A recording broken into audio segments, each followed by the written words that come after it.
sí, sí. Silenciado. Siempre tenés que copiar el lugar de nacimiento como está. Esto siempre pregúntamelo porque a veces hay dudas con las provincias y demás, como ustedes no son de acá por ahí, ¿viste? Claro. Vos mandás foto del documento y yo te digo. Ya listo. El domicilio se copia textual. La primera causa siempre es paro cardíaco, no parada cardíaca ni cardiorrespiratorio, sino paro cardíaco. ¿Tá? Y después las causas. Buenas tardes, cardiomioblastos, ¿cómo andan? Yo acá, ¿se puede hablar? Sí. Buenas tardes. El shock séptico, Sí. y le vamos a poner este hombre un tumor. Esperamos unos minutos para empezar, que se unan todos y arrancamos, ¿sí?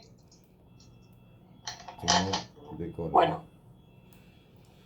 O sea, el tumor ya lo tenía, pero él llegó acá, fue por una necrosis y tuvo una laparotomía. Sí, por eso es el shock séptico, pero digamos la causa que originó todo fue el tumor de colon. Se muere por el shock séptico y hace un paro cardíaco. Complicado por quirúrgico, ¿no? Establecimiento asistencial, hay que poner policlínico Guernica. Bueno, calle de acá, es Eva Perón, 1693, Guernica, presidente Perón. La hora 23:59 del día de ayer, ¿no? 02 07 2020.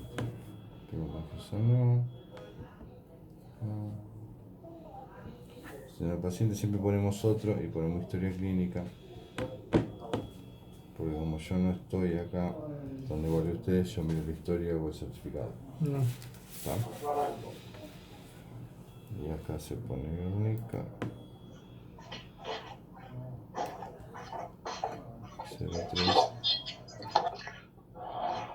3 de julio 2020.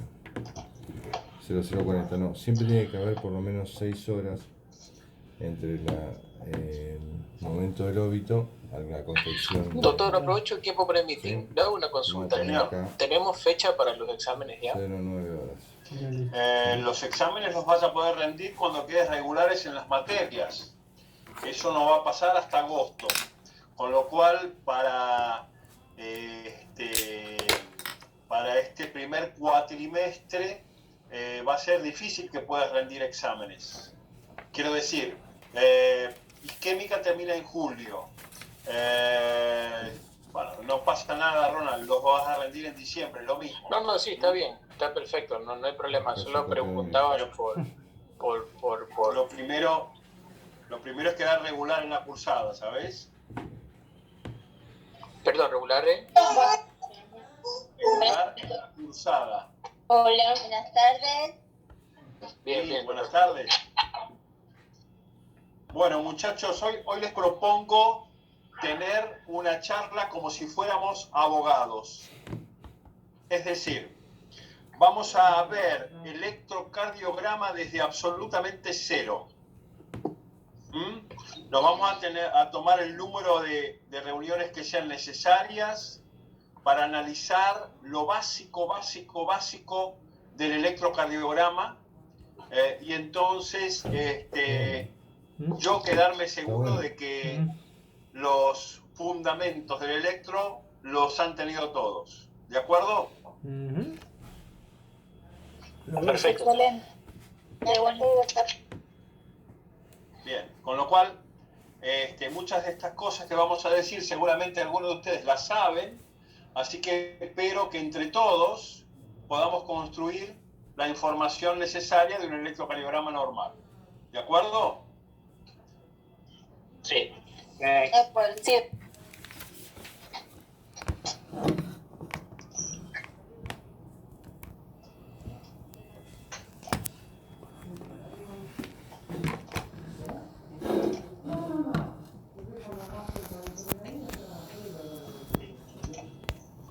¿Ven las diapos?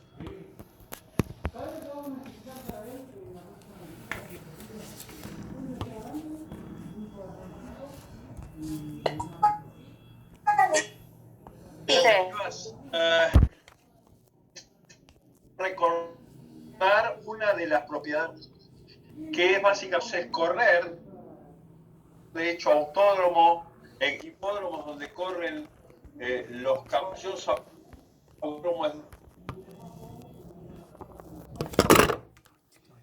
la capacidad que tiene el corazón de conducir electricidad, cables eléctricos en su interior. ¿Y qué conducimos? Básicamente conducimos electricidad. ¿Y qué es la electricidad? La electricidad es el desplazamiento de un electrón en el espacio. Con lo cual, el desplazamiento de un electrón en el espacio tiene intensidad y tiene dirección. Y esto puede perfectamente ser representado con vectores con dirección propiamente dicha.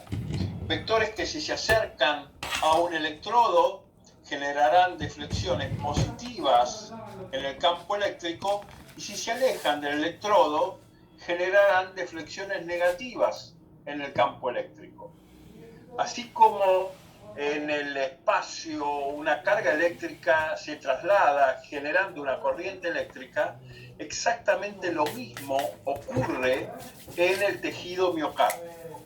Es decir, ¿cómo se genera la electricidad en el corazón? Nosotros habíamos hablado del potencial de acción, habíamos dicho que el potencial de acción de la célula miocárdica en reposo en su interior y positivo en su exterior, pero que cuando llegaba la despolarización de la célula miocárdica, esta transitoriamente se transformaba en negativa en su exterior y positiva en su interior, hasta que ocurriese la repolarización. Este cambio electrofísico, electroquímico, básicamente puede ser contagiado, digamos así, difundido a la fibra de al lado, de tal forma que nosotros podemos generar una ola, ¿sí?, de cargas negativas en el exterior de la célula, una ola de electrones predominantes en el exterior de la célula que se desplazan sobre la superficie celular, sobre la superficie del tejido. Dijimos que un electrón o una carga negativa que se desplaza sobre la superficie de un tejido es una corriente eléctrica. Básicamente, entonces, la despolarización de la fibra cardíaca, nosotros podemos registrarla en un papel. Y eso básicamente es el electrocardiograma. ¿Por dónde corre esta electricidad del tejido cardíaco? Básicamente corre por un especial tejido del corazón mucho más parecido en realidad al tejido nervioso que al tejido contráctil en general, que es el aparato cardionector. Y ahora yo les hago una pregunta de algo que ya dijimos. ¿Qué diferencias hay en el potencial de acción entre la fibra automática, por ejemplo, del nodo sinusal y una fibra miocárdica común? ¿Qué diferencias centrales hay entre estas dos fibras? La meseta. Roland, ¿te acordás? La meseta. Bien, perfecto. Una de ellas es la meseta. Evidentemente la fibra miocárdica común tiene meseta y la fibra automática no. ¿Qué otras diferencias importantes hay? El potencial basal de membrana, que es menor que en la automática. No, sí, en la mitad de lo que decís es cierto. La realidad es que el potencial basal en la fibra automática, que es la fase 4, tiene una pendiente, no es horizontal como ocurre en el miocardio común, tiene una pendiente hacia la autodespolarización. ¿Ustedes recuerdan esa pendiente hacia la autodespolarización? ¿Por qué canales básicamente estaba protagonizada? Por el sodio, la despolarización. Brillante. Por el sodio. Por los canales de sodio, los que se llaman Fanny Channel, que son los canales bloqueados básicamente por la ibabradina, que es un fármaco del cual vamos a hablar muchísimo este año. Y básicamente, ¿cuál es la diferencia entre la fase 0 de la fibra automática y la fase 0 de la fibra miocárdica común?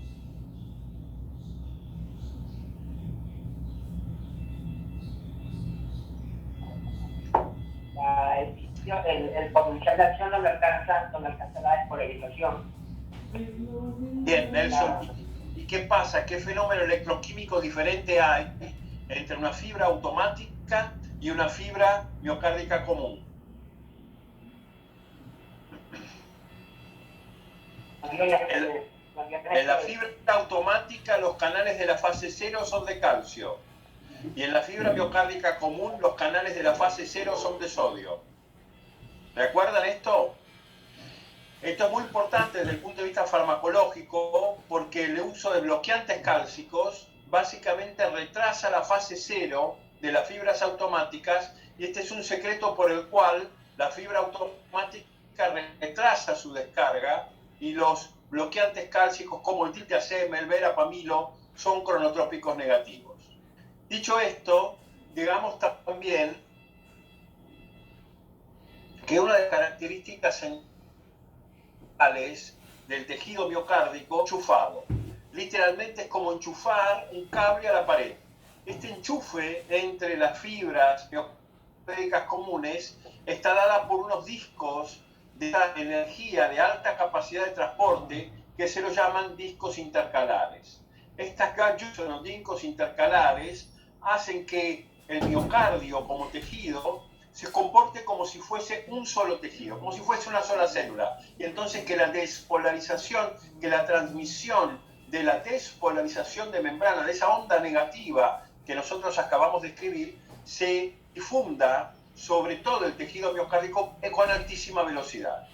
Esto hace claramente que al llegar la despolarización al tejido miocárdico, básicamente logre penetrar profundamente hasta lo más íntimo de todas las fibras cardíacas, de tal forma que no haya célula cardíaca que no reciba finalmente el estímulo eléctrico de manera rápida y que pueda reaccionar con una contracción a ese estímulo eléctrico. Fíjense, del nodo sinusal, rama derecha, rama izquierda, fibra de Purkinje, cómo finalmente la despolarización llega a ponerse el íntimo contacto, inicialmente en el septum y posteriormente por fuera del corazón, a cada una de las fibras miocárdicas. Claramente esta despolarización lo que va a generar, como ustedes ya saben, es la liberación de iones calcio y la puesta en funcionamiento de la troponina C con todos los fenómenos contráctiles que ustedes ya conocen. Bien, ¿preguntas hasta acá? No. Bien, como ven estamos dando una charla para abogados, con lo cual vamos a lo básico de lo básico de lo básico del electrocardiograma. ¿Con qué se grafica la actividad eléctrica cardíaca? La actividad eléctrica cardíaca se grafica básicamente con un electrocardiógrafo, inscribiendo una serie de ondas que son las que vamos a tratar de ver hoy en su gran mayoría, y básicamente esta corriente eléctrica, ¿sí? Es capaz de ser difundida por todos los tejidos acuosos del organismo y poder ser leída, por ejemplo, en las extremidades de los brazos, en las extremidades de las piernas o en la piel del tórax. Esto, gracias a un equipo especial, logra graficar, escribir una curva de la función cardíaca sobre un papel. El primer electrocardiograma básicamente lo describió el señor Wilhelm Einthoven. Wilhelm Einthoven era un fisiólogo holandés que recibió en 1924 el Premio Nobel de Medicina por desarrollar el electrocardiógrafo. Básicamente este es el primer registro el 18 de junio de 1920 por Wilhelm Einthoven de la actividad eléctrica cardíaca en una de las derivaciones. Como ven, era un método extremadamente práctico, ¿sí? Inicialmente se registraron solamente los brazos, introduciendo la mano en agua y sal. Posteriormente la situación fue bastante más formal y entonces siempre era necesario hacerse el estudio con una corbata puesta, era fundamental esto para que saliera bien. Empezaron a registrarse los brazos y las piernas, generando entonces mayores posibilidades de leer la fisiología cardíaca. Posteriormente, en la década del 50, los electrocardiógrafos empezaron a ser un poco más manejables. Aquí lo vemos, todavía un gran aparato muy complejo. Y hoy, básicamente, yo puedo, cuando voy a domicilio de los pacientes, registrar un electrocardiograma en una tablet con electrodos que le conecto al paciente y que por vía Bluetooth logran registrar un electrocardiograma. Los electrodos básicamente se colocan con colores de semáforo, ¿sí? Rojo, amarillo, verde y negro, con sentido de rotación horaria. ¿Y dónde se grafica la actividad eléctrica cardíaca? Básicamente se grafica sobre un papel. Este papel tiene una característica muy importante que debemos recordar. Este papel básicamente se desplaza a una velocidad estándar de 25 milímetros por cada segundo. Es decir, 22 centímetros y medio son un segundo. 25 milímetros son un segundo. El QRS normal tiene una duración menor a 12 milisegundos, es decir, menos de 3 líneas verticales de un papel electrocardiográfico. El papel electrocardiográfico tiene pequeños cuadraditos, ¿sí?, que tienen en las abscisas tiempo, en las ordenadas milivolts. Los tiempos de las abscisas básicamente son 0.1 milisegundos, ¿sí? Es 0.1, digo bien, 1 milisegundo. En cuanto a la vertical, básicamente se trata de 1 milivolts. Si nosotros tomamos 5 cuadraditos grandes, 5 cuadraditos grandes representan 0.2 segundos, es decir, 200 milisegundos. Y básicamente una amplitud de 0.5 milivoltios. Es decir, cada cuadradito es 0.1 milivoltios, 5 cuadraditos son 0.5 milivoltios y básicamente 5 cuadraditos horizontales son 0.2 segundos. 5 son un segundo, 300 cuadraditos pequeños son un minuto. ¿Sí? 3 cuadraditos pequeños, 3 cuadraditos grandes son 6 segundos. ¿Queda claro esto? Sí. Bien. Cada cuadradito pequeño son 0.04 segundos, es decir, 4 milisegundos, de tal forma que 5 cuadraditos pequeños son 5 por 4, 20, ¿sí? Para medir la frecuencia cardíaca en un electrocardiograma regular, lo que tenemos que medir es cuántos cuadraditos grandes hay entre dos manifestaciones electrocardiográficas. Pueden ser 2 ondas P, si queremos medir la frecuencia sinusal, pueden ser 2 ondas R, si queremos medir la frecuencia ventricular. Básicamente, en este sentido, entonces, 6 cuadrados grandes, cuando tenemos entre 2R 6 cuadrados grandes, tenemos una frecuencia cardíaca de 60 por minuto.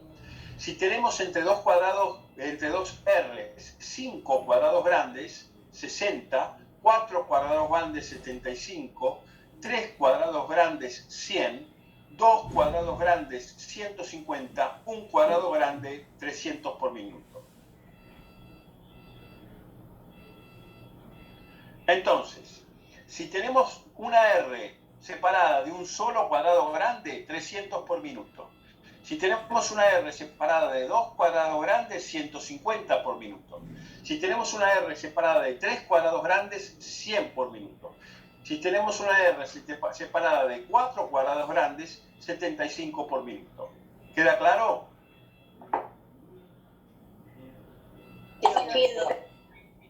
Bien. Entonces, si nosotros tenemos básicamente en un electrocardiograma una frecuencia, si sabemos que un cuadrado grande, ¿sí?, entre barra y barra de cuadrado grande es 300 latidos por minuto, lo que tenemos que hacer es dividir cuántos cuadrados grandes hay sobre 300.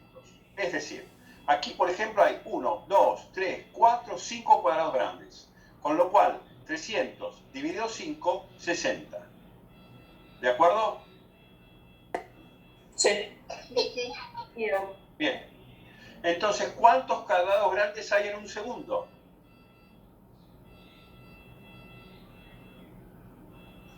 ¿Cuántos cuadrados grandes hay en un segundo? 5. Perfecto. Hay 5 cuadrados grandes en un segundo. ¿Y cuántos hay en 6 segundos? 30.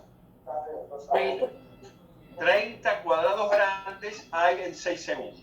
Con lo cual, si ustedes miden o cuentan la cantidad de onda R que hay en 30 cuadrados grandes, tienen, ¿sí?, 6 segundos de actividad eléctrica. 30 cuadrados grandes son 6 segundos de actividad eléctrica. Y obviamente si lo multiplican por 10, van a tener la cantidad de latidos en un minuto. 30 cuadrados grandes son 6 segundos. Con lo cual, multiplicado por 10, 30, lo que contaron en 30 por 10, básicamente les da cuántos latidos hay en un minuto. ¿Esto se entiende? Sí. Pues No voy a seguir si no se entiende.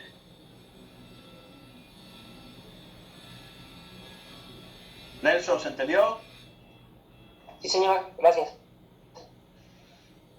Bien, Wilson, ¿vamos bien? Sí, Doc, sí. Luis, ¿vamos bien? Luis Jimbo, ¿vamos bien? Bueno. ¿Cómo medimos nosotros la frecuencia cardíaca en arritmias? Porque este juego es muy lindo, dividir el número de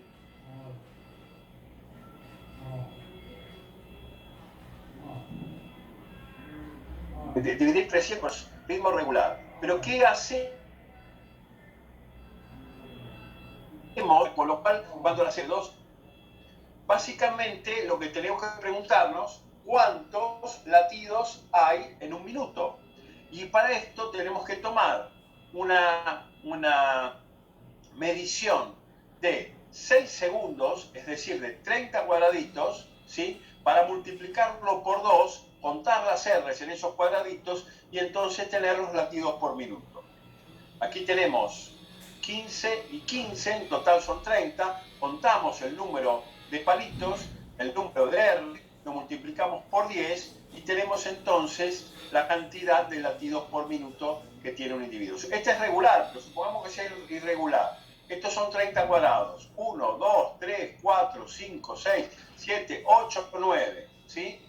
9 por 10, el paciente está a una frecuencia de 90 por minuto, por ejemplo, en una fibrilación auricular. ¿Vamos bien? Sí, doctor. Sí, Doc. ¿Cuál es la técnica para el registro de un electrocardiograma normal? Básicamente, el electrocardiograma normal, es decir, el mismo fenómeno, dependiendo desde dónde se lo mire, puede representar cosas absolutamente diferentes para diferentes electrodos. Entonces vamos a hablar de una historia de puntos de vista. Y entonces, para empezar a entender los puntos de vista, vamos a actuar como si fuésemos policías y vamos a tratar de interrogar a los electrodos en función del hecho que vieron determinado. Y en este sentido, entonces, vamos a colocar una serie de electrodos, vamos a interrogarlos aisladamente y vamos a interrogarlos de a dos. De tal forma que lo primero que hizo Einthoven fue poner un electrodo en el hombro o en el brazo, en realidad, introducir en agua el brazo derecho y lo llamó right, introducir en agua el brazo izquierdo y lo llamó left, y posteriormente, en la época en la que usó corbata, ¿sí?, introdujo una pierna en agua y sal y la denominó foot. Pero básicamente tuvo que usar una estrategia electrónica, un artilugio para aumentar la actividad eléctrica porque era tan chiquitita que no podía registrarla, con lo cual amplificó la señal y entonces la denominó versión amplificada del brazo derecho, ABR, versión amplificada del brazo izquierdo, ABL, versión amplificada del pie, ¿sí? ABF. Y aquí surgen entonces ABF, ABL y ABR. ABF, ABL, ABR son todas derivaciones unipolares. Básicamente son las que hacemos intervenir cuando el policía interroga de a uno a los testigos del hecho. Pero si nosotros queremos interrogar de a dos a los testigos del hecho para tener un punto de vista más complejo, un punto de vista más dinámico, un punto de vista más certero de lo que fue el evento, básicamente podemos interrogar al mismo tiempo ABR y ABL, y como son dos a los que interrogamos, le ponemos la letra D, ¿sí? D1, derivación 1.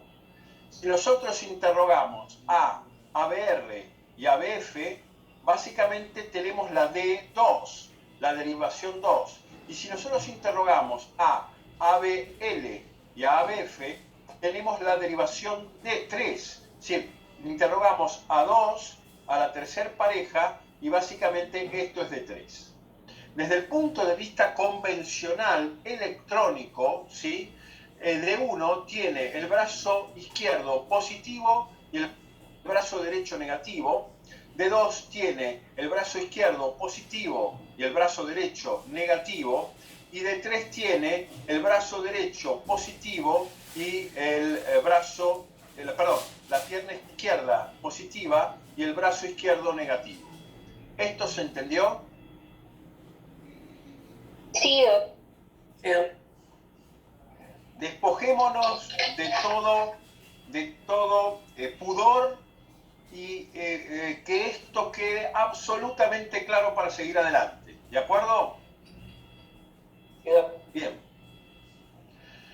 Entonces, tenemos derivaciones unipolares, ABR, ABL, ABF, derivaciones bipolares, D1, D2, D3. Claramente estas derivaciones van a tener una visión de lo que pase en el corazón diferente. Algunas parecidas, otras completamente diferentes, como es, por ejemplo, ABR, que por norma es el electrocardiograma al revés. Por norma es el electrocardiograma al revés. Cuando yo interrogué a ABR, básicamente ABR me dijo, yo vi perfectamente lo que pasó entre mi posición y el corazón, con lo cual todo lo que pasó del otro lado del corazón, para mí, no lo sé. Niego, es negativo para mí poder darle información respecto de lo que pasó del corazón para el otro lado. Por lo cual, el segmento de ABR entre el electrodo y el corazón es positivo, y el segmento de ABR entre el corazón y más allá es negativo. Lo mismo cuando interrogué a ABL. Me dijo, sí, vi perfectamente lo que pasó entre yo y el corazón, pero niego todo hecho que vaya más allá del corazón. Con lo cual, ABL del electrodo al centro es positivo, del electrodo hacia más allá es negativo. Lo mismo con ABL. Si nosotros unimos las partes positivas al corazón, tenemos ABR, ABL y ABF. ABL básicamente a menos 30 grados, ABR a menos 150 y ABF a 90 grados. Si hacemos lo mismo, básicamente D1, D2, D3, ABF, ABL, ABR, tienen visiones combinadas y distintas, ¿sí?, de lo que está pasando en el corazón. Y si yo integro D1 a este eje que habíamos empezado a hacer con ABR, ABL, ABF, D1 me queda aquí, que por convención va a ser 0 grados y 180. D2 me queda aquí, que por convención va a ser 60 grados. D3 me queda aquí, que por convención va a ser 120 grados. ¿Sí? Esto hace que la visión del mismo fenómeno dependiendo de la derivación que yo tome, por ejemplo, D2 y ABL, puede ser exactamente opuesto. Que una onda P positiva en D2 sea negativa en ABR, que una R en D2 sea QS en ABR y que una T positiva en D2 sea perfectamente normal negativa en ABR. ¿Sí? ¿De acuerdo? Sí. No. Doc, sí, usted dijo más o menos si D2 estaba abajo. Ahora seguimos con eso. ¿No ahora es 120? Ahora seguimos con eso. Así lo vas a ver todo. Ya. Bien. Y seguimos, dicho esto, y no quiero que quede ninguna duda respecto de lo que dijimos hasta ahora. Ahora vamos a lo de los ejes, ¿sí? Pero, ¿queda alguna duda en particular respecto de lo que dijimos hasta ahora? No. ¿Vamos bien? No. Bien. Entonces, si nosotros reconstruimos un eje de rosa de los vientos, digamos una brújula de graduación espacial, la vamos a reconstruir de manera completamente ilógica. Estos grados que se le adjudican a cada una de las derivaciones son grados absolutamente prepotentes, adjudicados por un equipo eléctrico que no tienen nada que ver con la física real. Por ejemplo, D1, ¿sí?, va a ser de D1 al corazón 0 grados y del corazón en adelante 180 grados. D2 va a ser del corazón al electrodo, ¿sí?, 60 grados, o del corazón hacia abajo 60 grados, y del corazón más allá 120 grados. D3 va a ser del corazón hacia abajo 120 grados y del corazón para arriba menos 60. ¿Sí? ABL va a ser del brazo izquierdo al corazón menos 30 grados y del corazón hacia abajo más 150. Y ABR va a ser desde el brazo izquierdo hasta el corazón menos 150 y del corazón para el otro lado más 30. Como ven, todos intentan sumar 180 grados, ¿sí? 150 más 30, 180 más 0, 30 más 150, con lo cual, como regla mnemotécnica, básicamente recuerden que todos suman 180 grados. Obviamente, desde el punto de vista angular, desde el punto de vista de lo que puede ser un compás, desde lo que puede ser una brújula, esto es absolutamente irracional. Pero este diagrama es un diagrama que construye artificialmente, convencionalmente, prepotentemente el eje de un electrocardiógrafo. Esto, muchachos, se lo tienen que aprender de memoria. Yo detesto pedirles que aprendan cosas de memoria, pero esto es algo que hay que memorizar de memoria. Hay que, obviamente, recordar de memoria. ¿Estamos de acuerdo? Sí. Foto con el celular, foto con la cabeza y a estudiarlo. ¿De acuerdo? Bien. De acuerdo. Bien. Esto hace que cada derivación electrocardiográfica tenga una manifestación completamente diferente en función de cómo está yendo la despolarización y en función de qué electrodo la está leyendo. Por ejemplo, arranquemos desde el principio. Cuando se despolariza la aurícula, ¿sí?, básicamente surge un vector. Denme un segundo que empezamos. Cuando se despolariza la aurícula, ¿sí?, surge un vector desde el nodo, desde el nodo sinusal hacia el nodo AB, que es leído por la derivación de 1 como un vector que va hacia el positivo, que va hacia acá, con lo cual es leído como una derivación positiva. Por ejemplo, otro ejemplo, cuando despolarizo el ventrículo, ¿sí?,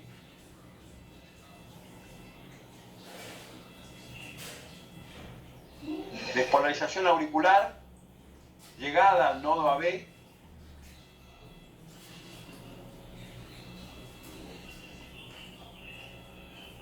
despolarización septal, despolarización de la masa ventricular, que es leída positivamente, por ejemplo, en D3 y negativamente en ABR. Digamos, cada derivación va a tener una lectura especial, diferente, a veces contrapuesta a otras, de los fenómenos eléctricos del corazón. ¿Cuáles son los eventos? Despolarización auricular, llegada al nodo AB, despolarización septal inicialmente de la izquierda a la derecha con un vector hacia la derecha, despolarización de la masa ventricular izquierda, despolarización de las paredes libres del ventrículo izquierdo con oposición, vector y repolarización con un vector con el mismo sentido. ¿Sí?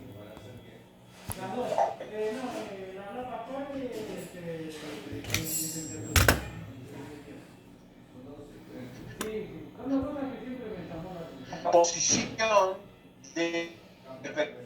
y su posición física. Y vamos a ver más fácil, ¿sí?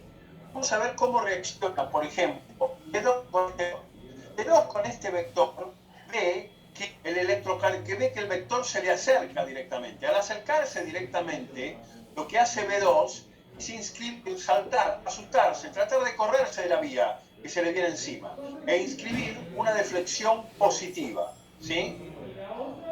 Veamos qué pasa con ABR. Básicamente ABR ve que el tren se va. Y al ver que el tren se va, es displicente. Tiene una actitud negativa, tiene una actitud para la cual no importa exactamente lo que pase con él, porque el tren se está yendo.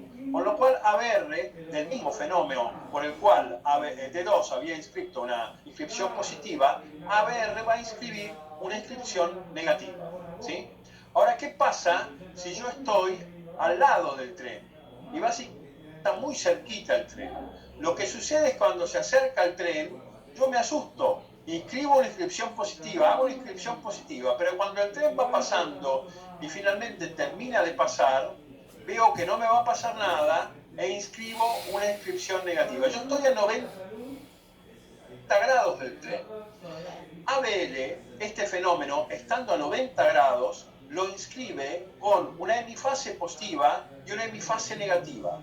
Esta hemifase positiva y esta hemifase negativa se denomina inscripción isodifásica. Entonces, si hay una gran deflexión positiva, claramente el vector se está acercando a ese electrodo.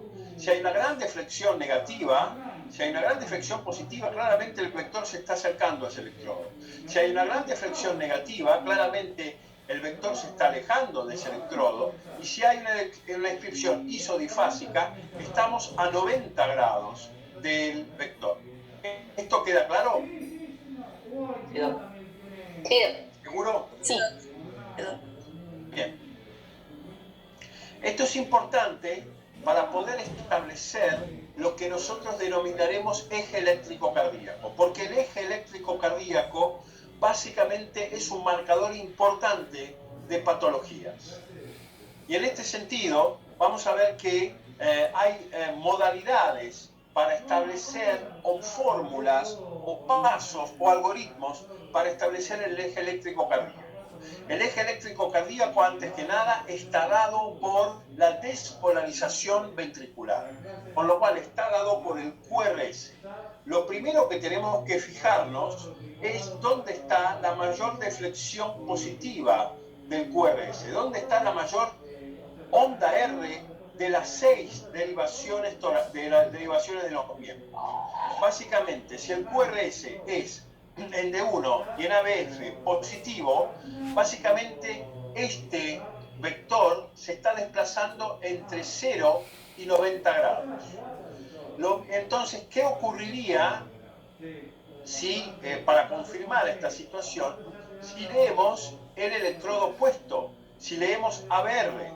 Digamos, si nosotros observamos el mismo fenómeno en ABR, este fenómeno tiene que ser negativo. Digamos, ABR ve que el vector, así como D2 ve que el vector se acerca, ABR ve que el vector se aleja. Con lo cual, si vemos la máxima deflexión positiva, después vamos a buscar la máxima deflexión negativa. Debe coincidir en este caso, si es D2, que ABR sea negativo. Si coinciden en D2 que ABR, si coincide con el hecho de que D2 tenga la mayor R, la mayor deflexión negativa en ABR, evidentemente estoy confirmando que el eje se está acercando a 60 grados. Ahora, si yo quiero confirmar esta situación, voy a ver qué dice un espectador que está a 90 grados de la máxima deflexión positiva. 90 grados de la máxima deflexión positiva podría ser perfectamente ABL o D1. Entonces, ABL que está a 90 grados de D2 o D1 que está a 90 grados de D2 deberían marcar una deflexión isodifásica. Si tengo una deflexión isodifásica en D1, básicamente el eje va a estar a 90 grados de D1, con lo cual 90 grados de D1 está básicamente así, ¿sí? Está en 80-90 grados. Si tengo una máxima deflexión en ABL, es decir, si tengo la isodifásica en ABL, 90 grados de ABL está en D2, con lo cual estoy confirmando que el eje eléctrico está en D2. ¿De acuerdo? Ya. ¿Se entendió? Señor. Bien. Se lo repite. Vamos de vuelta. ¿Recordás este fenómeno del tren y los vectores, verdad? ¿Esto se entendió? Se vuelve negativo. No te entendí, perdón. A medida que se aleja del vector, la onda se vuelve negativa. Perfecto. Y si está isodifásica, está a 90 grados. ¿Esto queda claro? Sí. Bien. Entonces, cuando vos tenés un eje a 60 grados, ¿qué va a pasar? El vector se va a acercar fuertemente a D2, con lo cual va a escribir una deflexión positiva en D2. ¿Y qué va a pasar si vos lees de este vector ABR? Si vos lees ABR de este vector, básicamente ABR va a escribir una deflexión negativa. ¿Y qué pasa si vos lees ABL de este vector? Básicamente ABL va a inscribir una deflexión isodifásica, con una hemifase positiva y una hemifase negativa. ¿Sí? Entonces, confirmás que el vector se acerca de 2, que fuertemente se aleja de ABR y que básicamente, groseramente, corre a 90 grados de ABR. ¿Sí? ¿Entendió? Bien. Entonces, este vector que se acerca fuertemente a D2, que está entre 0 y 90, es un vector normal. Si el QRS en D1 y en ABF, en D1 y en ABF es positivo, el eje es normal. Mirá este otro caso. El eje básicamente tiene deflexiones positivas en ABR y deflexiones negativas en D2. Si ambas es negativo, ¿sí? Tiene una derivación extremadamente... lo que se llama corazón punta atrás, es una situación rarísima en cardiopatías congénitas. Yo le confirmo el lunes, ¿le parece? Bueno, si la máxima deflexión positiva es en D1, básicamente el eje está en 0 y 90 grados, entre 0 y menos 30 grados. Y obviamente a 90 grados de D1 está D2, con lo cual tenés que tener una isodifásica en D2. En este sentido, si es positivo en D2, el eje es normal. Pero básicamente, si es muy positivo en D1, tenés un eje a la izquierda. ¿De acuerdo? ¿Se entendió? Bien. Vamos a hacer un ejercicio juntos y todos juntos a ver quién me da el eje de este corazón, por ejemplo. ¿Cuál es el eje de este corazón?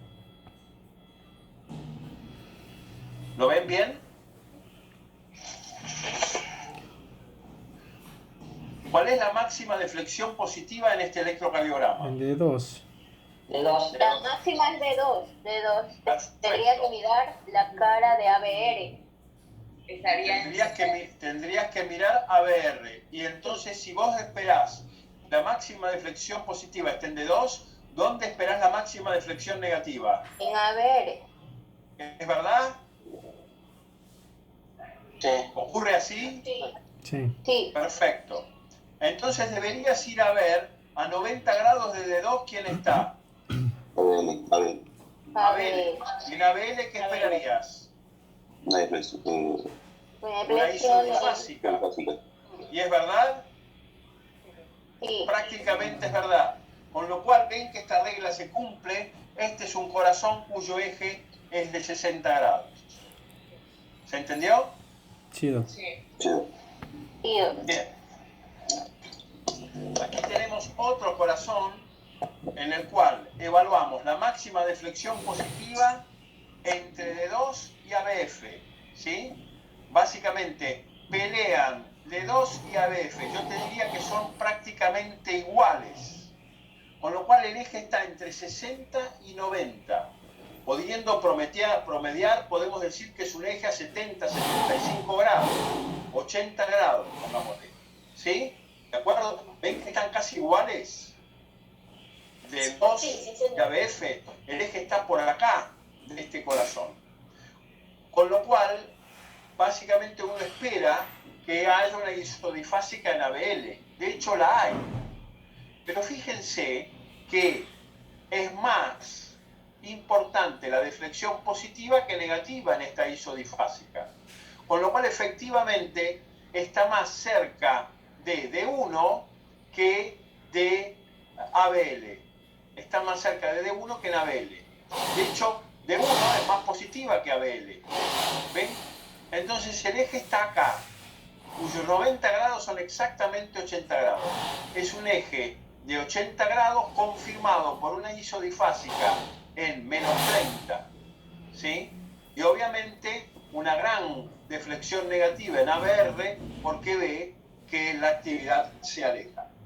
¿Esto se entendió? Sí, doctor. ¿Alguien no entendió? Muchachos, este es el momento sin pudor de decir que no se entendió para poder seguir adelante.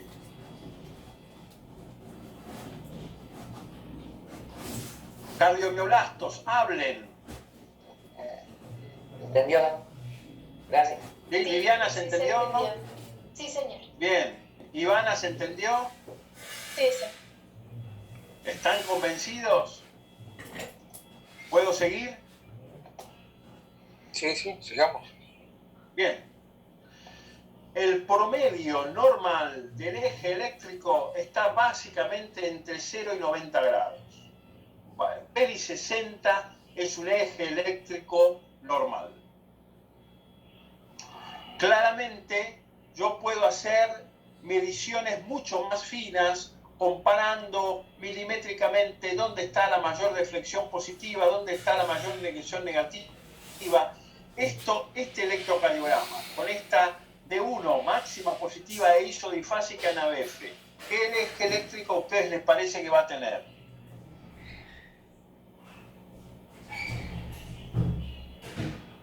Cero. Cercano a 0, ¿verdad? Porque D1 que está acá, ves llegar el tren de frente prácticamente. Y si vemos a 90 grados de D1, que lo más fácil de ver es ABF, tiene prácticamente una isodifásica en ABF. Este corazón tiene un eje a 0 grados. ¿Queda claro? Sí, señor. Bien, Sí, señor. ¿y este corazón qué eje tiene?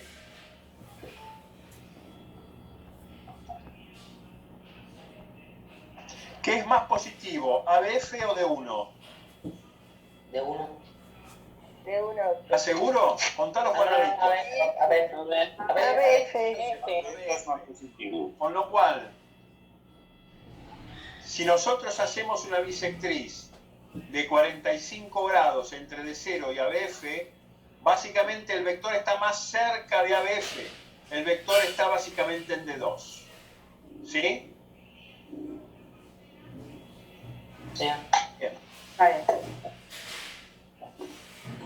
Entonces, en función de los cuadrantes del eje eléctrico, nosotros vamos a definir que el eje eléctrico es normal si está en el cuadrante 1, entre D1 y ABF, entre 0 y 90, que el eje eléctrico está a la derecha, ¿sí?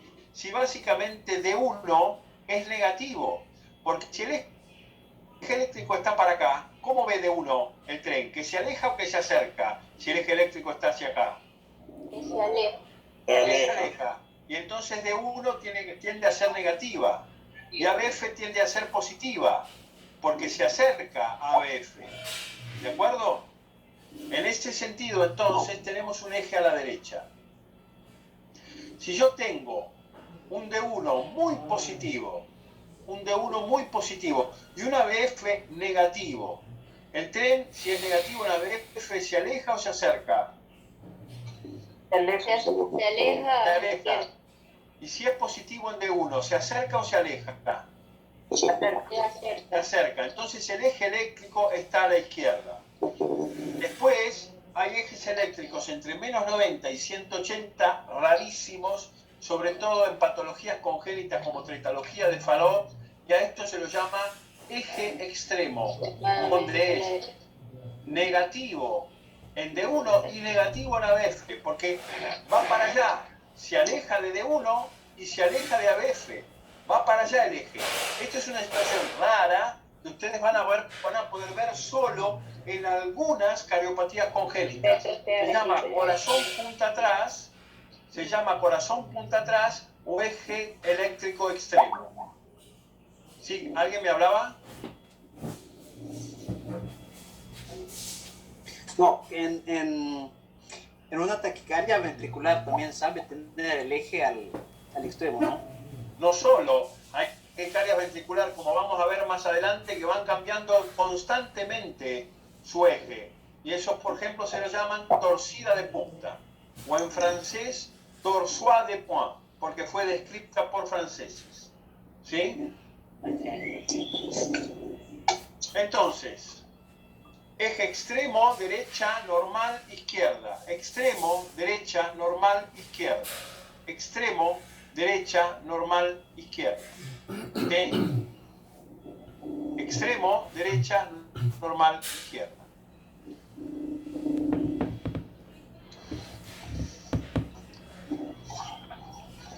Bueno. Una pregunta, doctor. Señor. Sí, en caso de que ABF es isodifásico y D1 es negativo. Si ABF es isodifásica y D1 es negativo, quiere decir que el vector va hacia allá, porque se escapa de D1 y está a 90 grados de ABF. ¿El eje en cuánto estaría? 180 grados. 180 grados para D1. Vos me dijiste, isodifásica en ABF, negativa en D1, ¿verdad? Eso me dijiste vos. Sí. Isodifásica en ABF quiere decir que corre a 90. Okay. Negativa en D1 quiere decir que se aleja de D1. Con lo cual, el vector está en este sentido. Muy bien. Gracias. ¿Se entendió? Sí. Bien. Entonces, a ver quién me ayuda. Felipe, ¿estás ahí? Te extraño, Felipe. ¿Cómo estás? Por ahora todo. Me alegro mucho. Ayúdame con el eje eléctrico de este corazón, Felipillo. A ver, vamos a ver. ¿Dónde está la máxima de flexión positiva? Miremos solo esto, ¿no? ¿Dónde está la máxima de flexión positiva? D3. En D3. Perfecto. ¿Dónde está la máxima de flexión negativa? D1. Pensé que en D1. La máxima de flexión está en D1, con lo cual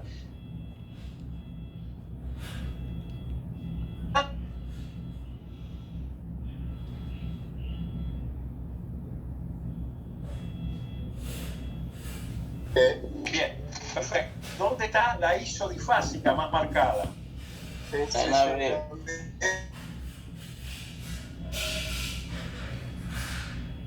En ABF, con lo que surge prácticamente a ver, 100. No, está mal.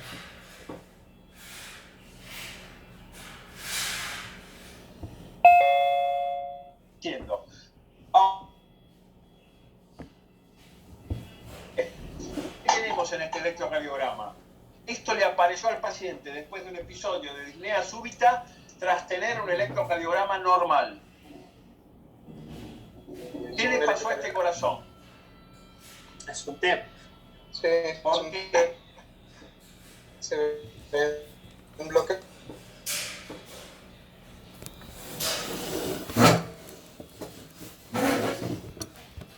Rama derecha de este corazón.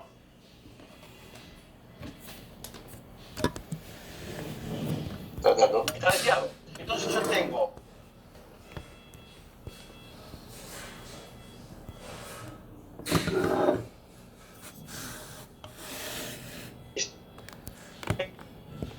este hizo confirmado por el bloqueo de rama derecha, distensión del ventrículo derecho con cambio de eje brusco a la derecha por aumento brusco de la poscarga del ventrículo derecho en un tromboembolismo de pulmón.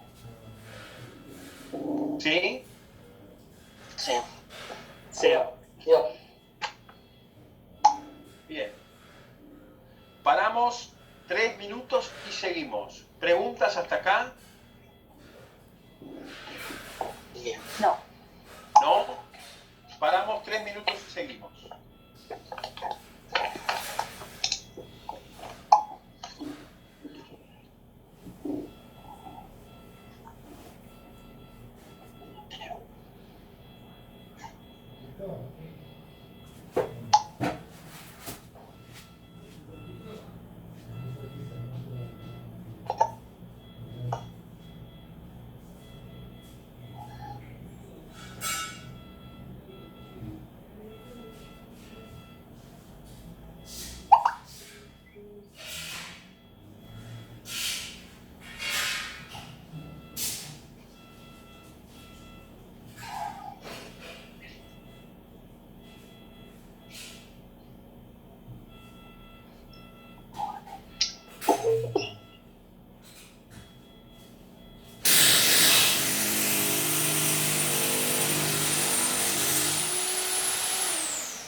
Bueno, muchachos, avancemos.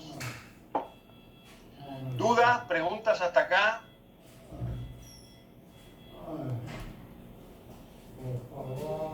Bien. Para complicar la cosa, todo lo que dijimos hasta ahora es absolutamente cierto desde el punto de vista frontal, ¿sí? Pero el mundo de la actividad eléctrica horizontal básicamente es explorada por los electrodos precordiales, que son todos unipolares. Todos básicamente actúan como un policía que interroga solo a un testigo y solo a un testigo por vez. Después se leen bien cómo se colocan, pero B1 va en el cuarto espacio intercostal borde esternal derecho, B2 cuarto espacio intercostal borde esternal izquierdo, B3 punto equivalente entre B2 y B4, B4 quinto espacio intercostal izquierdo, línea medio clavicular, B5 línea axilar anterior, mismo nivel que B4, B6 línea medio axilar, mismo nivel que B4. Las derivaciones torácicas entonces tienen la cualidad o tienen el objetivo de explorar el corazón en un plano horizontal, mientras que las derivaciones de los miembros tienen el sentido de explorarlas en un sentido vertical. Entonces, si nosotros tenemos aquí, viendo el corazón desde abajo, ¿sí? Viendo el corazón desde abajo,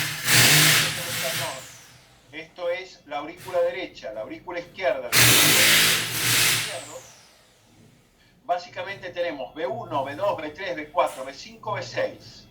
Claramente la gran masa ventricular izquierda, al despolarizarse, va a generar un vector que va a tener máximas de flexiones eléctricas en B4. Se tiende a irse, tiende a tener un componente negativo importante en B1 y tiende a tener un componente positivo muy importante en B6. ¿Esto se entendió? Sí. Bien.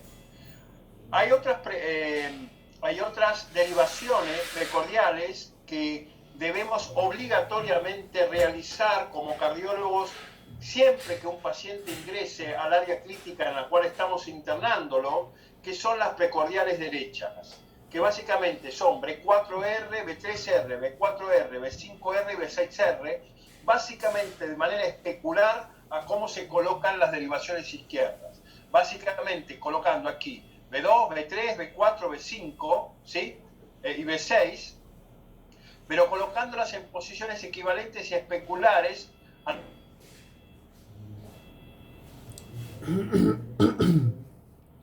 de las derivaciones hechas, ¿sí?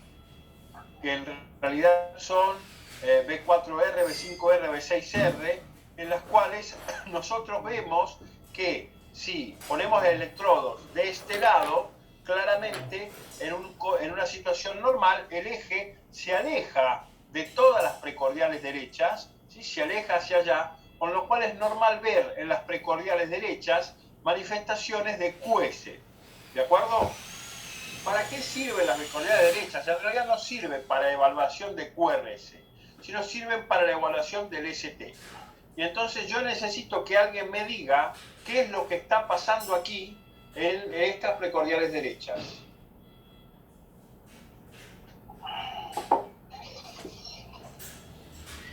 A ver, ¿a quién jodo? Tiene supra ST. Supra ST. En B6. Perfecto. Supra ST. Supra DST en las precordiales derechas. Esto es lo único para lo que sirven las precordiales derechas, muchachos. El diagnóstico del infarto de ventrículo derecho. El supradesnivel del ST en las precordiales derechas es un fenómeno muy fugaz que se da y se mantiene por muy poco tiempo porque la masa ventricular derecha es muy escasa, pero que si lo logramos registrar es patognomónico de que el ventrículo derecho se está infartando. Fíjense que esto es en el contexto de un infarto inferior, ¿sí? Que básicamente compromete, es un infarto inferior con compromiso de ventrículo derecho, ¿sí? Esta es una complicación grave desde el punto de vista de un infarto de miocardio, ¿sí? También existen derivaciones que van más allá de B6, todas por el quinto espacio intercostal, B7, B8, B9. B7, B8, B9 se ponen debajo de la punta de la escápula, ¿sí?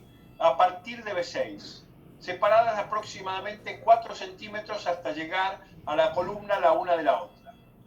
Y aquí tenemos un registro de B7, B7, B8, B9.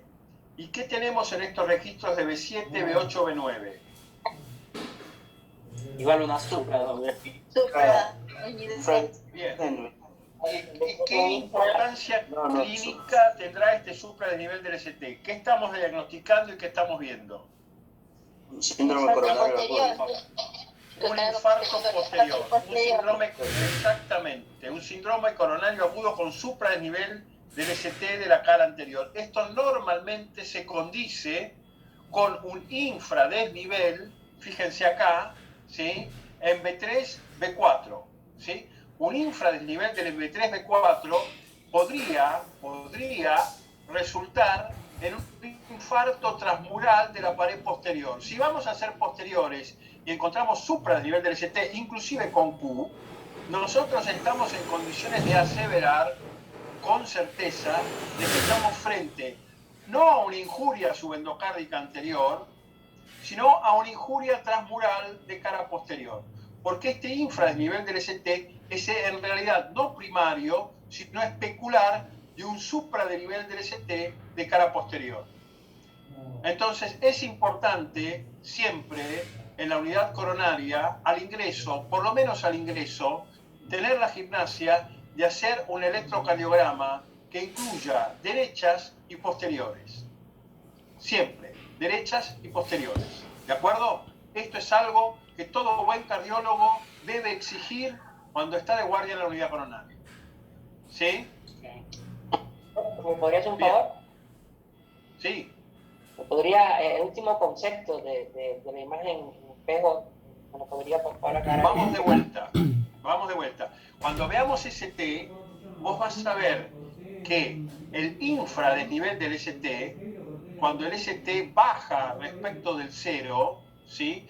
Vos estás hablando normalmente de una injuria subendocárdica. ¿Qué es una injuria subendocárdica? Es una agresión isquémica que no involucra toda la pared del miocardio, sino que involucra solamente del endocardio hacia la mitad del miocardio, estando el epicardio sin isquemia. ¿Sí? El infradesnivel del ST en este caso podría ser primario, podría ser perfectamente una suboclusión de la arteria descendente anterior, pero podría ser en realidad una falsa injuria subendocárdica anterior.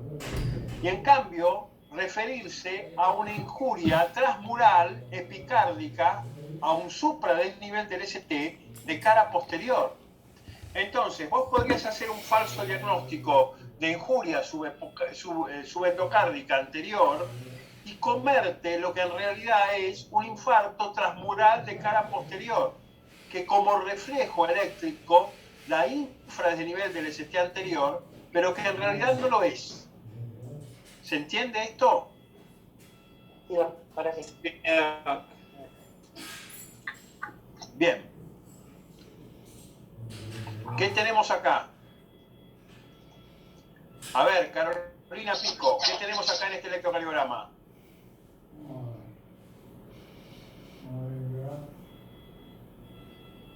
Suprasepte de la cara anteroseptal, perdón. ¿Por qué anteroseptal? Esto es B7, B8, B9. Ah, 7, 8, 9, perdón, estaba con otra cosa. Posterior. ¿Qué tenemos? Este es un infarto de cara posterior. Posterior. Elevación de incluso con Q establecida. ¿Sí? ¿De acuerdo? Sí, no, perdón, que estoy acá en el trabajo. Bueno, estás en clase ahora. Desde mi punto de vista no estás en el trabajo, estás en clase. Bien. Básicamente... Una pregunta. En cuanto a los infartos derechos, cuando tiene algún valor, ¿es cierto o no es cierto que cuando el D3 es mayor, el supradesnivel que el D2, podríamos también especular que es un infarto derecho? Es cierto, pero ese es un signo muy sensible y poco específico. El signo de máxima especificidad para infarto del ventrículo derecho es el supradesnivel del ST en precordiales derechas. Bien, sí, está bien. Sí. Eso quedó clarísimo como lo explicó, pero me quedaba esa duda también. Vos tenés certeza cuando ves supradesnivel del ST en B4, B5R que tenés una agresión directa sobre el ventrículo derecho. ¿Sí? Sí, perfecto, está bien. Bien. Sí. Siguiendo con la pregunta de del compañero. Sin hacer la derecha, solamente hicimos el trazado normal, ¿cierto? O sea, hay algún signo en el que, bueno, además de la clínica y todo, hay un signo que me diga que está pasando algo en el corazón derecho. Si hiciste un electrocardiograma normal y no hiciste un electrocardiograma completo, quiere decir que sos un terapista, que no sos un cardiólogo. Y si sos un terapista, te aconsejo consultar con un cardiólogo. Es decir, no admito que vos admitas un electrocardiograma incompleto al ingreso de la unidad coronaria. Así que esa situación no va a ocurrir. Listo, gracias. ¿De acuerdo? Sí, señor. Bien. Ok, ¿preguntas hasta acá? No. Bien. Retomemos el concepto de ejes eléctricos y de vectores eléctricos en la despolarización. Como ven, siempre se da primero la despolarización de aurícula derecha, después de aurícula izquierda, finalmente del nodo AB, baja por el haz de His, en el cual hay una intersección de miocardio normal que retrasa la conducción, permitiendo la contracción vía auricular primero, y posteriormente va por la rama derecha y la rama izquierda, bifurcándose o generando la despolarización de la pared libre del ventrículo derecho y ventrículo izquierdo. Como ven, cada una de estas etapas genera una onda electrocardiográfica completamente diferente. Lo que queda claro es que la despolarización ventricular debe tomarse el tiempo de llegar a todas las fibras miocárdicas. Por lo cual, el primer fenómeno de la despolarización ventricular es la despolarización del septum. ¿Y por dónde empieza el septum a despolarizarse? De izquierda a derecha. Con lo cual, el primer vector es este vector. Ese vector que va de izquierda a derecha y que implica la despolarización septal, ¿sí? Desde donde hay más masa a donde hay menos masa. Desde el ventrículo izquierdo al ventrículo derecho. Posteriormente se despolariza la masa libre del ventrículo izquierdo y finalmente se obtiene la despolarización de las paredes libres del ventrículo izquierdo.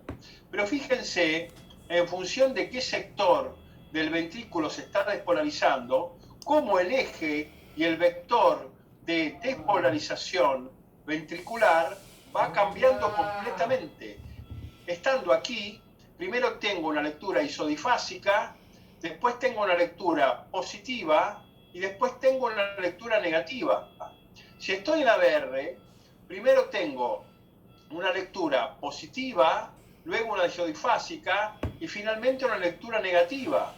Si estoy en D1, tengo primero una lectura isodifásica y finalmente positiva. El QRS se va generando de diferentes porciones ventriculares que se despolarizan de forma progresiva y secuencial. ¿Sí? Entonces, cada una de las derivaciones, en función de los fenómenos eléctricos de la secuencia despolarizativa ventricular, va a inscribir ondas diferentes. Estas ondas diferentes, aun siendo completamente diferentes en dos derivaciones, pueden representar el mismo fenómeno. Entonces, el sentido de despolarización inicialmente va hacia la punta del corazón, pero termina siendo absolutamente invertido a la punta del corazón. Porque para ir a despolarizar las paredes libres del ventrículo derecho y del ventrículo izquierdo, el segmento se ve forzado a cambiar de sentido. ¿Vamos bien? Entonces, a medida que yo despolarizo primero el septum, después la punta ventricular izquierda y después la pared libre ventricular izquierda, voy teniendo un cambio progresivo del sentido de los vectores que generan en el transcurso del tiempo manifestaciones diferentes en la visión del mismo electrodo. Vamos, ¿se entiende todo esto? Entonces, si nosotros tomamos D1, básicamente que está aquí, lo primero que ve es la despolarización septal, con lo cual inscribe una onda S. Luego ve una despolarización de la punta ventricular izquierda con un promedio de vectores que se le acerca e inscribe una onda R. Pero finalmente, en la despolarización de la pared libre del ventrículo izquierdo, ve un vector que se aleja e inscribe una onda S. ¿Sí? D2 hace algo parecido. Y si nosotros analizamos D3, por ejemplo, D3 nunca ve que la onda se aleja. La ve acercarse, irse y apenas después, al final, tiene un sentido de huida desde su punto de vista. Entonces, como decíamos al principio, el electrocardiograma es un juego de puntos de vista.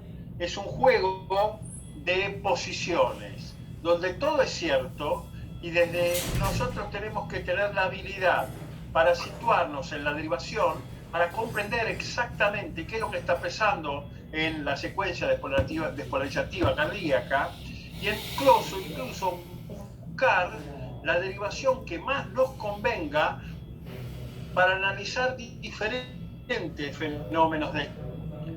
Bien. De esta manera, por ejemplo, nosotros vamos a ver que la obstrucción de una arteria coronaria derecha, aquí tenemos una coronaria derecha con un coágulo, básicamente va a priorizar, ¿sí?, los fenómenos vistos desde lo inferior, vistos por D3, vistos por ABF, porque el problema está aquí, con lo cual D2, D3 y ABF son los que van a inscribir, ¿sí?, los cambios más importantes en este tipo de fenómeno. Esto hace que cada derivación pueda tener cierta, no exclusividad, pero sí cierta especificidad coronaria. De tal forma que, si nosotros tenemos en cuenta D1, básicamente D1 involucra la arteria lateral alta de la circunfleja. D2 es territorio inferior. D3 es territorio, es decir, es territorio de una, D2 y D3 son territorios de la descendente posterior. Si la dominancia es de la coronaria derecha, es la coronaria derecha, y si la dominancia es de la circunfleja, es de la circunfleja.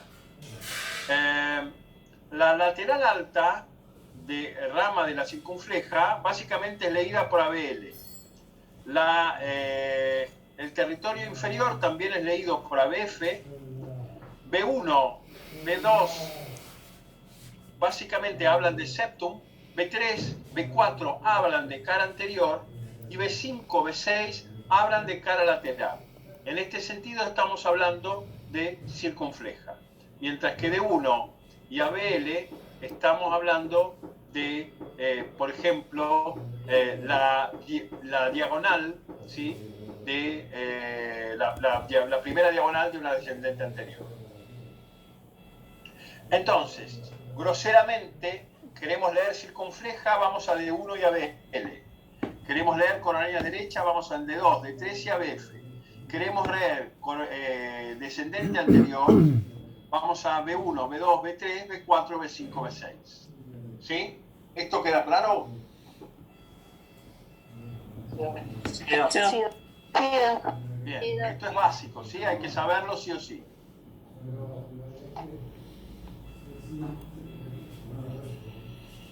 Bien, aquí tenemos, ¿sí?, las manifestaciones electrocardiográficas en cuanto a motilidad, es decir, entendiendo los cambios del electrocardiograma, también podemos imaginar un ecocardiograma, de tal forma que si nosotros tenemos alteraciones en la coronaria derecha o en la circunfleja, yo voy a tener básicamente trastornos de motilidad en el segmento medio y apical de la cara inferior. Si yo tengo manifestaciones que están vinculando a la punta del corazón, es decir, a D2, D3, ABF, B1, B2, básicamente estoy hablando o de la arteria descendente anterior o de la arteria coronaria derecha. Si yo tengo alteraciones en la arteria coronaria derecha pura, puedo tener alteraciones, por ejemplo, en la cara posterior del corazón, ¿sí? Este es un eje largo, este es un eje corto, ¿sí? Esto es la aurícula izquierda del ventrículo, la aorta, ¿sí? ¿Se ve bien esto? Sí. Bien. El mismo concepto, ¿sí? Fíjense cómo el territorio de la descendente anterior, básicamente B1, B2, B3, ¿sí? Puede ser claramente manifestado. Nosotros podemos imaginar el ecocardiograma de este paciente, y en este caso con una hipocinesia, ¿sí? Del territorio del ascendente anterior. Aquí, aquí y aquí. ¿Sí? Bien. Doctor, perdón. ABR lo podríamos relacionar con el tronco.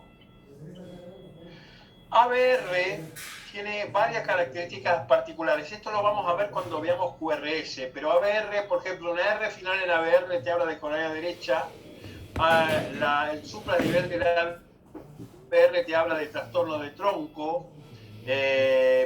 Cuando veamos QRS vamos a analizar ABR, que tiene, por ser el electrocardiograma al revés, cualidades especiales, incluso vinculadas al tronco, vinculadas al PET, incluso vinculadas al diagnóstico dudoso de, por ejemplo, cuando tenés claro, si tenés un bloqueo de rama derecha, vas a ABR y tenés R final en ABR, R alta en ABR, y eso es rama derecha. Vamos a analizarlo en su momento. Muy bien. ¿Sí?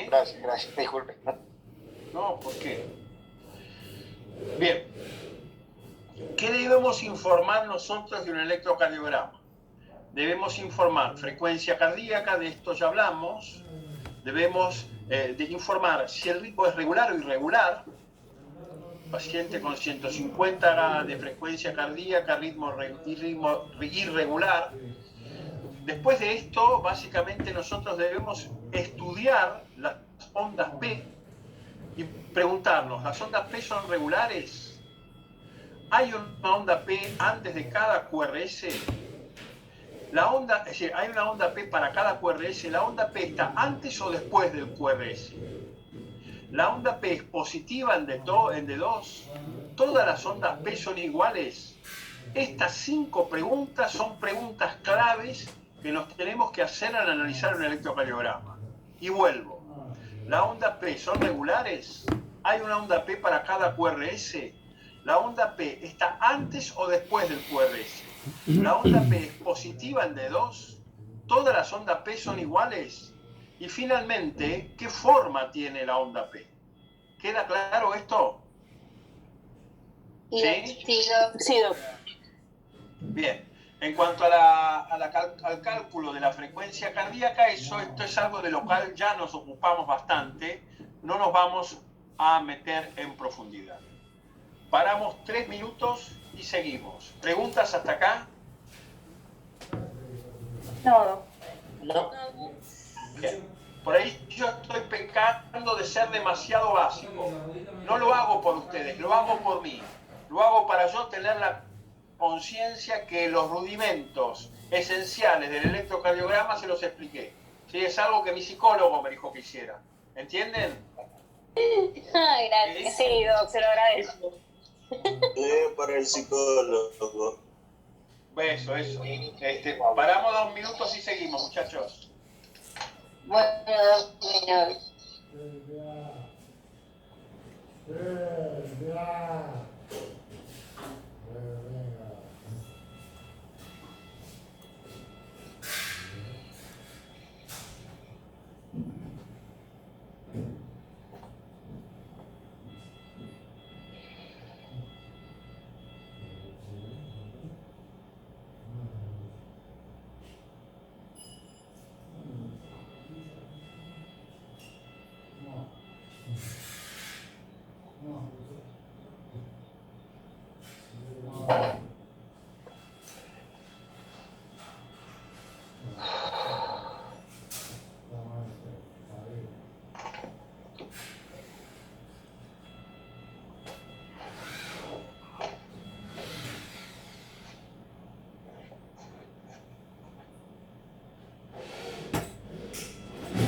¿Preguntas hasta acá?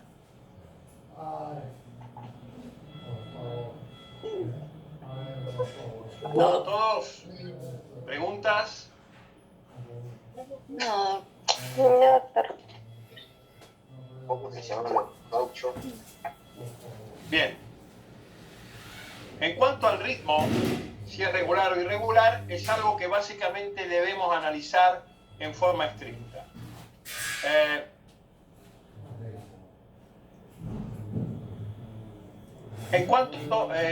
Doy un paso atrás. En cuanto a mediciones que desgraciadamente tenemos que memorizar, ¿sí? Recordemos que el segmento PR se mide, el intervalo, perdón, PR, se mide desde el principio de la onda P al principio de la onda Q, al principio del QRS. Y no es lo mismo hablar de intervalo PR que hablar de segmento PR, que se mide desde el final de la onda P al principio del QRS. El intervalo PR es la P y el segmento PR. El intervalo QRS se mide desde el principio del QRS hasta el punto J, denominado final del QRS. El segmento ST básicamente va del punto J hasta el principio de la onda T, mientras que cuando hablamos de intervalo ST, que es por ejemplo el que medimos cuando medimos QT, básicamente involucra desde el punto J hasta el final de la onda T. ¿Sí? Bien. Y el intervalo QT va del punto inicial del QRS al final de la onda T. Este intervalo QT, como vamos a ver más adelante, tiene una enorme implicancia, ¿sí?, en términos de arritmias. Bien. La onda P normalmente mide 0.11 milisegundos. El intervalo PR mide 0.12 a 0.2 milisegundos. El intervalo QRS mide hasta 0.12 milisegundos. El intervalo QT normalmente, entonces, desde el principio de la onda del QRS hasta el final de la onda T, excluye a la onda U, que ya vamos a ver, es de básicamente, en condiciones normales y en promedio, 0.44 segundos, es decir, 440 milisegundos. Estas, desgraciadamente, muchachos, son cifras que tienen que aprender de memoria. Así que foto en la cabeza, foto en el celular y a recordarlas, ¿sí?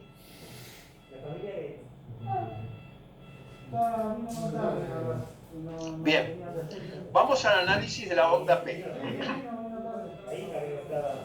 Básicamente, la onda P es una despolarización que nace en el nodo sinusal. El nodo sinusal arriba no tiene más corazón.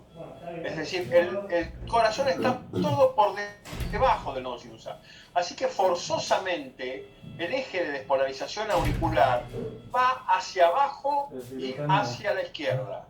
Este es el único eje que puede generar la despolarización del nodo sinusal. No hay forma que el nodo sinusal despolarice hacia arriba. Si el eje va hacia arriba, eso no es sinusal. Con lo cual, en las derivaciones de la cara inferior, en D3, en ABF, en D2 y en D1, el segmento básicamente se acerca. Eventualmente puede ser discretamente isodifásico en D1, pero básicamente todas estas derivaciones leen una despolarización positiva, mientras que ABR, que está acá, claramente, normalmente, naturalmente, debe de inscribir una deflexión negativa.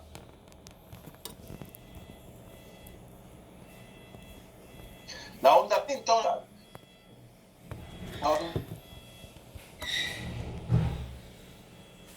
un P no va a ser positiva, claves para definir ritmo sinusal. Aquí tenemos la descripción de la onda P, ¿sí?, siempre en este sentido. La onda P tiene dos componentes, porque en realidad es la sumatoria de la despolarización auricular derecha y posteriormente, muy poquito después, pero posteriormente, la despolarización auricular izquierda. De tal forma que su voltaje, normalmente no mayor a 2 milivolts, es la sumatoria de los voltajes auriculares derechos y auriculares izquierdos. Y en la primera mitad de la onda P, básicamente tiene como protagonista a la aurícula derecha, y la segunda mitad de la onda P tiene como protagonista a la aurícula izquierda.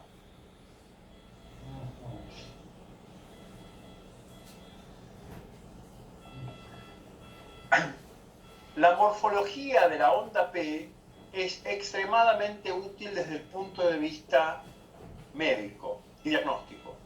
Cuando la onda P está obligada a descargar su contenido en un ventrículo derecho rígido, en un ventrículo derecho hipertrófico, en un que a su vez está obligado a trabajar en un circuito pulmonar de alta presión, es decir, voy de atrás para adelante, circuito pulmonar de alta presión, hipertrofia ventricular derecha, ventrículo derecho rígido, descarga forzada de la onda de la aurícula derecha sobre el ventrículo derecho, tengo una onda P que excede por mucho los 2 milivolts, y a esto se lo denomina onda P pulmonar. ¿Sí? Esta onda P pulmonar, entonces, habla de hipertensión pulmonar. Habla de aumento, esto es en D2, ¿sí? Esto es en D2, D de dedo 2, delta 2. Normalmente esta hipertensión pulmonar también puede acompañarse con cierto infranivel del PR, del cual vamos a hablar después. Si yo tengo en D2 una onda P que tiene un hemiciclo positivo y un hemiciclo negativo, es decir, una onda P bifásica, básicamente habla de dilatación auricular derecha. Esta dilatación auricular derecha, más allá de que haya o no aumento de poscarga, dilatación auricular izquierda, más allá de que haya aumento de la poscarga del ventrículo izquierdo, básicamente es propio, muy frecuente en las miocardiopatías dilatadas. Si yo tengo, por ejemplo, una estenosis mitral que hace que la descarga de la aurícula izquierda se vea dificultada por una apertura limitada de la válvula mitral, voy a tener un crecimiento auricular izquierdo, con lo cual la mitad de la onda P correspondiente a la aurícula izquierda va a empezar a sobresalir. Y esto va a inscribir una M. Esta M es la M de la onda P mitral. ¿Queda claro? Sí, señor. Doc, una consulta. Sí. En el último caso, en donde tiene forma de M, una de las causas puede ser estenosis mitral. Eso se me cortó. Una de las causas puede ser estenosis mitral, correcto. Perfecto, gracias. Porque por eso se la llama onda P mitral. ¿Sí? Sí. Bien, de vueltas. Ondas P patológicas. P pulmonar, P mitral. ¿Sí? P mitral, P pulmonar. ¿Las ven? En los electrocardiogramas. Sí. Sí. Sí. Bien. Una de las grandes letras es que es ritmo sinusal. Ritmo sinusal es una P para cada QRS. Segundo, que esa onda P esté en una frecuencia relativa de entre 60 y 100 por minuto. Tercero, que esa onda P preceda a cada QRS con un PR constante. Cuarto, que la onda P sea positiva en D2, D3 y AF. Estos 4 criterios aseguran que el paciente tiene un ritmo sinusal. ¿Sí?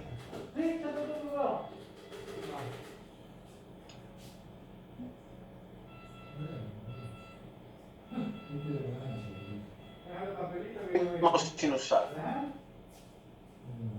Vean que este ritmo sinusal básicamente condice con la existencia de una onda A en el fibograma. Aquí al principio se ve mejor, ahí se ve bien. ¿Sí?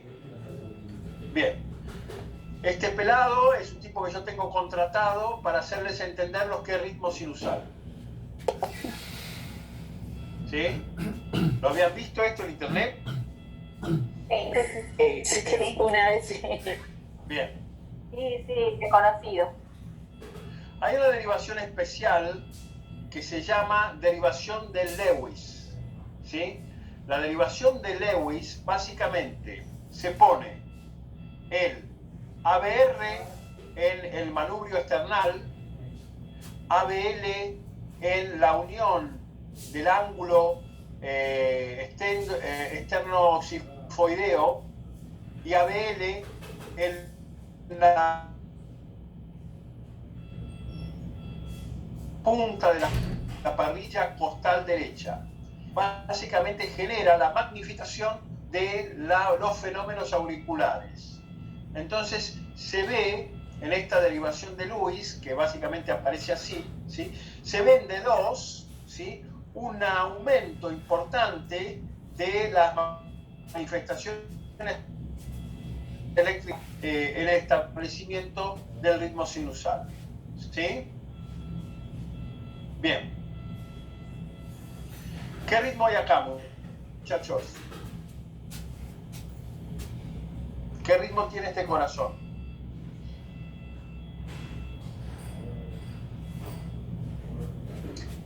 Parece auricular.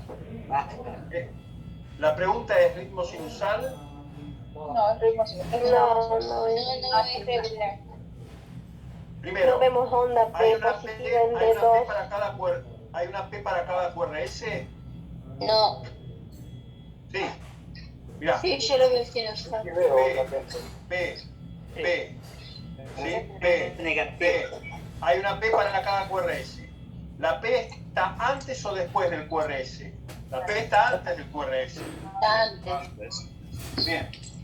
En el segmento PR, el PP es igual al RR, con lo cual claramente el ritmo lo marca la onda P. ¿Sí? ¿Y por qué entonces no es ritmo sinusal? ¿O por qué es ritmo sinusal? ¿O qué es? No es sinusal. ¿Por qué? Porque la P es negativa en No es sinusal. Por la que la P es negativa en D2 y D3. Perfecto.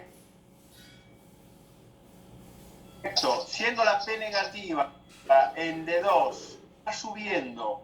Si el vector sube, no hay nada más arriba que el nodo sinusal. Nunca una despolarización nacida del nodo sinusal subiría. Con lo cual, esto es un ritmo auricular bajo. Es un ritmo auricular no sinusal, regular, de un marcapaso ectópico infrasinusal que imita al nodo sinusal, pero no es sinusal. ¿De acuerdo? Pero Es un ritmo regular no sinusal. Es un ritmo auricular, regular, no sinusal, también denominado ritmo auricular bajo. ¿Por qué no sale del seno, no sale del nodo sinusal? Claramente no puede nacer del nodo sinusal. auricular? Jamás naciendo del nodo sinoauricular pudiera inscribir una deflexión negativa en D2, D3 y ABF. Fíjate que la deflexión es negativa en D2, negativa en D3 y negativa en ABF. Con lo cual, definitivamente, esto no es ritmo sinusal. ¿Es auricular? Sí. ¿Es regular? Sí. ¿Es ritmo sinusal? No. ¿De acuerdo? Sí. Bien. Onda P invertida o retrógrada, usualmente en D2, indica que la conducción a través del atrio ocurrió en forma opuesta o en dirección contraria. Claramente, esta situación no es ritmo sinusal. ¿Sí? Bien. Bueno, vamos a cortar acá hoy porque lo que viene es muy complejo y yo necesito toda vuestra atención y ya llevamos 1 hora 45 de clase. Vamos, si puede seguir.